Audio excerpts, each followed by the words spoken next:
She reaches for a small marble from her trinkets and swallows it whole, surprisingly, which she decides to swallow, unable to resist the temptation to do so. One day, during her routine ultrasound appointment in her intestine, after a thorough examination, the doctor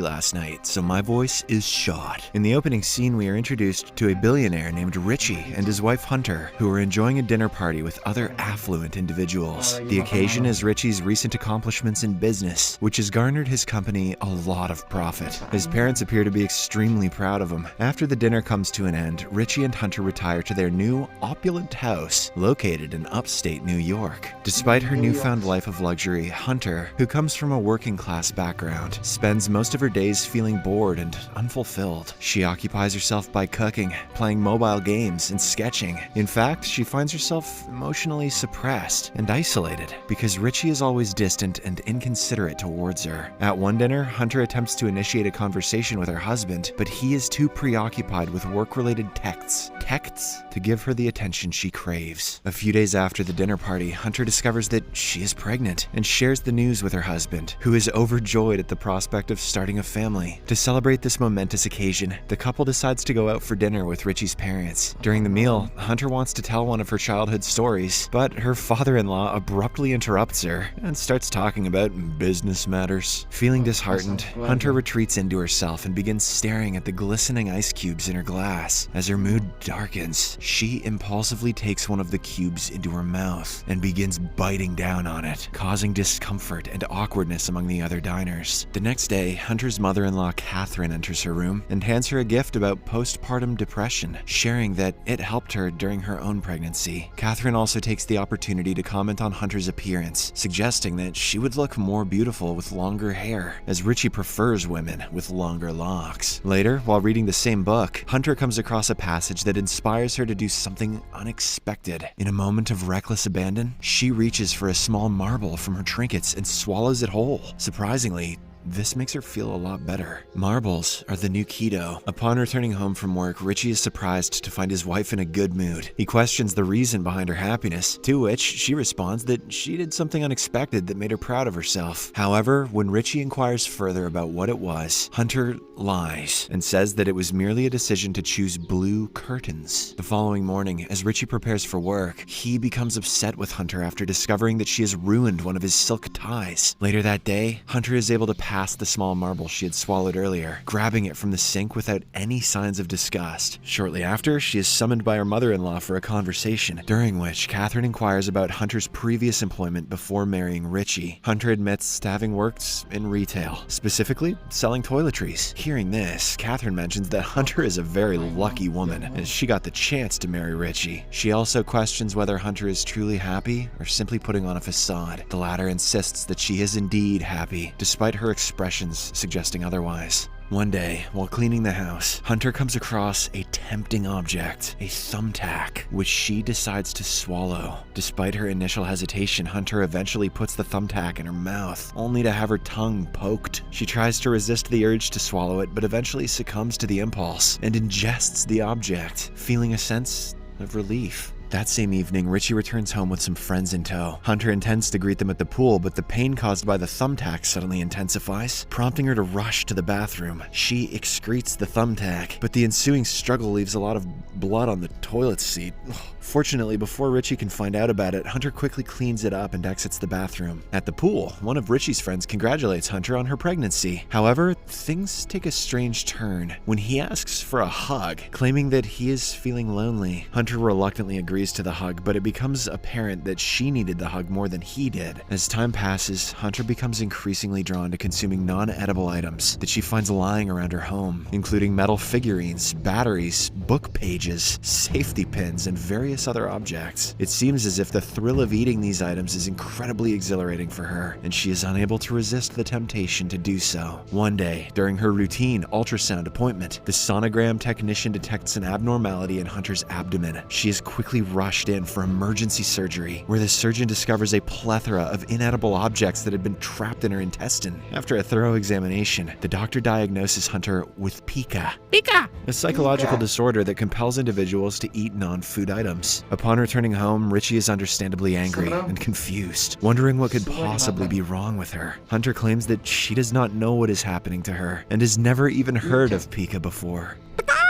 Concerned for his wife's well-being, Richie and his parents decide to arrange for Hunter to see a psychiatrist in the city. Initially, they insist on being present during her sessions, until the psychiatrist Alice requests to speak with Hunter alone. During their private conversation, Alice asks Hunter how it makes her feel to swallow these objects, and the latter reveals that she enjoys the feel of their textures in her mouth. Furthermore, Richie hires a Syrian man named Loué to keep a closer eye on his wife while he is at work. Unfortunately, this only serves to frustrate Hunter further.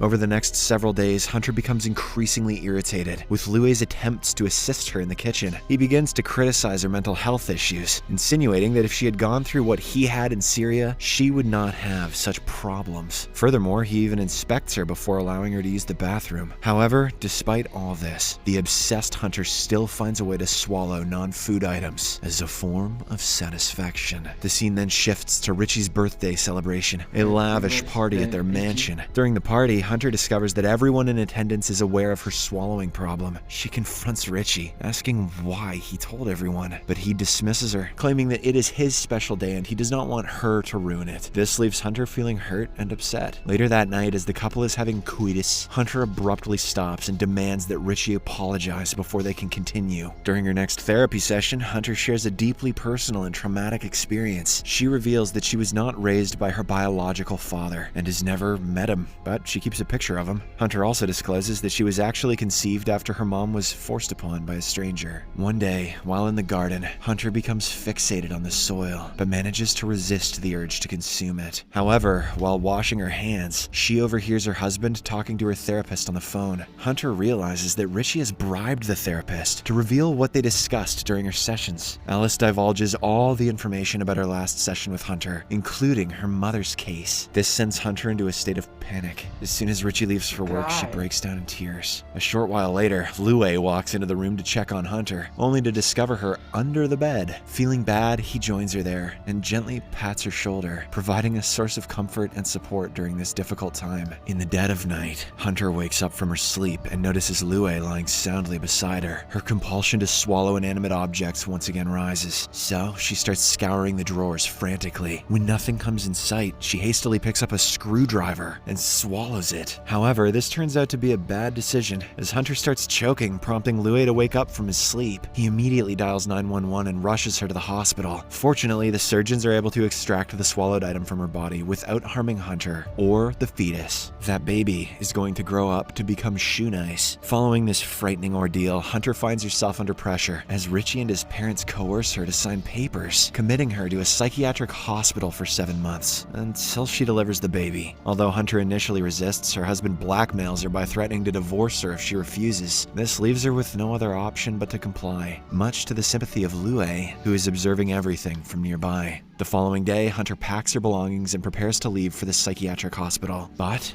at the last second, she returns to her room, claiming to have forgotten her charger. Surprisingly, Loué meets her inside and encourages her to run through the woods. Hunter obliges, and once she's out of sight, Loué stages her disappearance as an escape. It was. Hunter manages to hitchhike to a motel, and before entering, she pockets some soil. Later, she calls her husband and confesses that she only got pregnant to make him happy, and that they rushed into things too quickly. Richie speaks kindly to her, trying to convince her to come back. But when she refuses, he begins to belittle and insult her, stating that she is good for nothing and not skilled at a single thing. That's not true, Richie. I eat stuff. After the call ends, Hunter crushes her cell phone and spends the rest of the night alone, watching TV and eating soil. The following day, Hunter checks out of her motel room and proceeds to call her mother to ask if she can stay with her. Unfortunately, the latter declines, stating that her other daughter is currently residing with her. Finding herself without a place to go, Hunter decides to hitchhike to the home of her biological father, William Irwin. Upon reaching his house, she discovers that William is celebrating his birthday with his family and friends. Hunter goes close to him, but William assumes that she is the parent of one of their daughter's friends. Hunter clarifies that she is not a parent and mentions her mother's name. Hearing this, William immediately recognizes her as his estranged daughter. After getting a chance to talk alone, Hunter proceeds to question why he took advantage of her mother, and William admits that he felt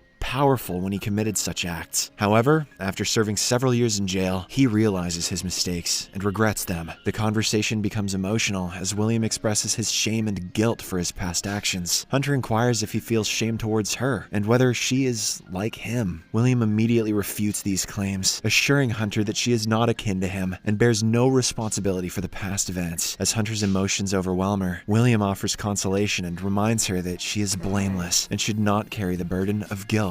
After finding solace in her emotional conversation with William, Hunter feels ready to move forward with her life. She makes the difficult decision to undergo an abortion and visits a clinic where she is prescribed medication for the procedure. Hunter takes the pills while eating lunch in a food court, and despite the bustling surroundings, she experiences the physical effects of the abortion in a public restroom, alone with her thoughts. Once the procedure is complete, Hunter feels a sense of liberation and relief wash over her. She recognizes that this decision was not an easy one, but it was the right one for her at this moment in her life. With newfound freedom and a clear head, Hunter sets out to embark on a fresh start, leaving the pain and trauma of her past behind. She will now head to the Toys R Us and eat some Beyblades. Pikachu!